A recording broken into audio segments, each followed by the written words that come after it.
This is Dave King in the Nina Arts Centre interviewing Eleanor McEvoy about her current tour and new album release. Eleanor, welcome to Nina. Is this your first time? And what do you think of the venue? It's not my first time to Nina, no. It's my first time in this venue though, and I think it's absolutely incredible. It's just beautiful. It's a lovely room, beautifully set up, and I tell you, we've a great way in Ireland to think that other countries are better. There's a lot of the very posh theatres in England with kind of very high reputations that come here and learn a lot from your crew, because everything is set up beautifully when you arrive, you know, every single thing according to the spec sheet is just fantastic. Yeah. How did the UK tour go? And are you looking forward to going to Australia? The UK tour was brilliant, it really was. I think it was one of my favourite ones so far. Apart from the weather, you know, there was some very dire flooding, and I know we've had our fair share of it over here as well, but I guess I didn't see as much of it over here, but it was quite frightening. And did that affect any of your gigs? No cancellations? Yeah, well, no, I managed to get to them all. Worcester was in trouble, all right, because most of the city was underwater and the bridges in and out of the place were shut down. But for the most part, it didn't really affect the gigs themselves. I think it was just my head and thinking about it and listening to the radio about the kind of destruction, and, you know, flood waters expected not to recede till next May. You know, that's fairly frightening, you know. Yeah. And it does make you think about global warming and all of those things that people say don't exist, you know. How would you compare the UK audiences to the Irish audiences? They're quite different, to be honest. I mean, I find even within Ireland, you know, a Belfast audience is very different to a Dublin audience, is very different to a Cork audience, you know. So yes, I think you do find a slight difference with the English audiences. But, you know, even a Tuesday night audience is different to a Saturday night audience. You know, there's different energies in a room, I find. And that's something I play off a little bit. You know, I walk on stage and I have a song in my head that I'm going to start with. But after that, it's just my energy, their energy. It's, you know, it can be the lights, the sound, the atmosphere. Something I've heard that day on the radio, something that's happened in the community that I'm playing in. That kind of feeds the gig for me. So it does make every gig that bit different, and the audience plays a part in that for me, you know. You have a new album out, If You Leave, which is your 10th album. How long did it take to record, and how does it differ from your 9 previous albums? It differs because it's quite retro, this album. I was listening to a lot of early Rolling Stones, Beach Boys, that kind of era. Yes, and Beatles recordings as well, actually. You do a cover of a Beatles song, a Beach Boys song on your new album. That's right, I do. Yeah, God only knows.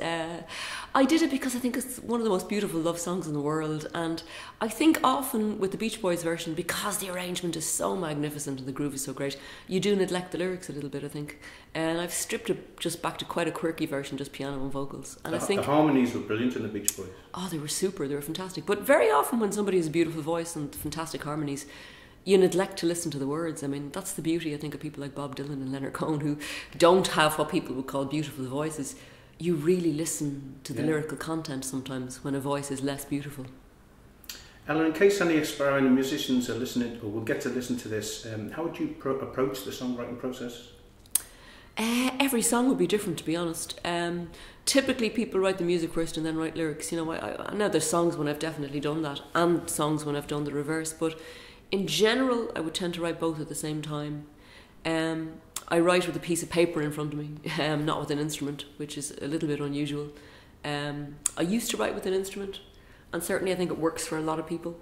You're a multi-instrumentalist. Do you have like a favourite instrument, or would you just pick anything to write on? My favourite way is to write really without it. I used to write on piano. When I started writing, I was writing on piano. But like, I've been playing piano since I was 3, so I found my hands were automatically going to the same old chords, you know. Like if I'm sitting on an E flat, my fingers automatically go A flat, B flat, C minor. You know, they automatically do the kind of the standard chord progression, if you like. And I found that was dictating the musical direction of the song, which is not what should happen. And when I started then writing on guitar, I found that the same old grooves were coming up, you know. So I thought, hang on a second, you know, why is maybe my limits as a player dictating how I write? Why is my training on piano influencing the chords I use? That's not the way it should be. It should be from the heart. So now I play, and if I'm playing an E flat, there's a reason why I'm writing an E flat. You know, it's because the lyric calls for an E flat at that point in time. What songs can we expect to hear in the Nina Arts Centre tonight? Will we get a mix of the old and the new? Well, I don't work with the set list, so yeah, it probably will be. I'll do a couple of from the new album, that's for sure, and then it'll be a mixture of the older stuff, yeah. And hopefully Precious Little might be in. Yeah, I have 2 requests now, one for Precious Little, one for another song of mine called Sophie, so I'll definitely be doing both of those anyway. Sophie's deals with anorexia. That's right, yes, yeah. It's and it is a song I do get requests for. I typically don't do it in a show unless I get a request for it, but if I get a request, I always do it. I got a fairly heart-rending letter there from somebody who's coming tonight, so I'm definitely going to be doing it tonight. You took part in some of the YouTube recordings of Songs from the Shed. Yes, I did. How did that happen? I was touring with a good mate of mine, Dave Rotheray, and Dave used to be with the Beautiful South and a lot of different bands, and he had a project called Homespun, and it was kind of a lot of different people from kind of super groups, you know, Damon Butcher from Everything But the Girl, and Melvin Duffy from, you know, Robbie Williams' band, and you know, all different people from different bands, a few of the Beautiful South, and actually Bella Hardy as well, who just won BBC Folk Musician of the Year just there the other night in the Albert Hall, and we were touring together, and they asked us would we do Songs from the Shed as the band, so they did that, and then your man said, well, you do stuff in your own right, Eleanor, why don't you do a couple? So I did a few of those as well. How many did you do? I was looking at them today, there's quite a few of them. Well, I did with Dave, I did a song that I wrote with Dave called Almost Beautiful, which is about Alzheimer's, which is all too common, although it's a slightly dark take on it. And then I did a couple of my own. I did Deliver Me, I did, I visited it twice, so 2 different sets of songs. What do you think of programmes such as The Voice and X Factor, and what would be your advice for the new incoming singers? Oh, I think they pretend to be about music, but they're not about the music. They're certainly not about any music business that I've ever been a part of. I think they're about entertaining television. I think they're about, you know, providing a bit of a laugh and a bit of entertainment for people at home on their couches. I do despair sometimes when I hear people who really should know better and do know better, in fact, saying, oh, but you're going to have a great career, you're going to be a star, you know. The music business is really, really, really tough, and even if somebody is supremely talented and extremely good, you try and talk them out of it. If they then say, no, I really want to do it, then you go, okay, now we're game, you know. But I find that I watch them sometimes and I see some incredibly talented people cast aside and kind of facetious comments made and just casually dismissed, and I think, my God, that person has an incredible amount of untapped potential and actually could be a really serious artist, and then I see them extolling the virtues of somebody else that I think won't be able to hack it. And it's my opinion, it's my judgment, but it's not about music. Whatever else it's about, it's not about music. We had the wonderful Gemma Hayes here last year, and she told the audience when she met Louis Walsh and his advice. You heard that story, yeah? I did, yeah. I'm not going to repeat it because, you know, it could be slanderous, but... Not at all. Louis would love it. Well, yeah. He'd love it. Amazing story. She didn't take his advice anyway. Yeah, no, she didn't.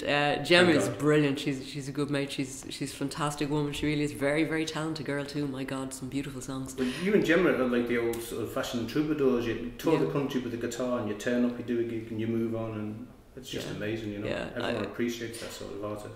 I love it. I really do. I love just pulling up outside a venue, loading your gear and doing your gigs, selling your CDs and moving on to the next town. There's a kind of beauty to it. I think there's an honesty and an integrity to it that you can just sleep really well. And myself and Gemma had similar journeys in that we were with the major labels for periods of time. You know, she was with various major labels, and it's funny, you know, because we have had a glass of wine and we've sat down and said, so what was your story? You know, and we had very similar problems, I think, with the labels, you know. Yeah. And it can be quite funny sometimes, you know, the kind of situations you land yourself in.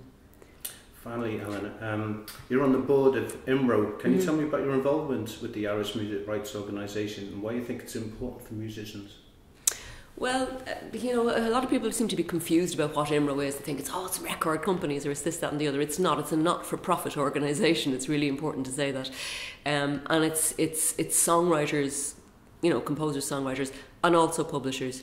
And in order for songwriters and publishers to make their living, they had to have somebody to collect royalties. So many years ago, they formed collection, like rights organisations, to collect royalties. So IMRO is that group that does that in Ireland. And I'm on the board because I was voted on by other songwriters. And that's how it works.